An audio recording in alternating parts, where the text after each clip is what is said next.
চমকপ্রদ আর অবিশ্বাস্য এক ইতিহাসে সাক্ষী হবার সুযোগ এসেছিল হামজা চৌধুরীর সামনে। ইংল্যান্ডের যুব দলের হয়ে ঝড় তোলার পর বাংলাদেশে এই ফুটবলারের কাছে সুযোগ এসেছিল বার্সেলোনার জার্সিতে খেলার। এমনকি সুযোগ ছিল লিওনেল মেসির সাথে একই ড্রেসিং রুম শেয়ার করারও। এমনটাই জানিয়েছে বিশ্ববিখ্যাত ব্রিটিশ গণমাধ্যম দ্য সান। ইংলিশ গণমাধ্যমটির রিপোর্টে বার্সেলোনাতে সুযোগ পাওয়া সহ আরও যা যা উঠে এসেছে নতুন করে তাই জানিয়ে প্রতিবেদন। বাংলাদেশ ক্রীড়াঙ্গনের এই মুহূর্তে সবচেয়ে আলোচিত চরিত্র হামজা দেওয়ান চৌধুরী।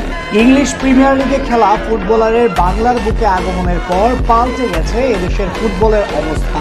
যে দেশে ক্রিকেট নিয়ে মাতোয়ারা থাকে পুরো জনতা, সেখানে হামজার পদার্পণে উল্টে গেছে সেই ধারা।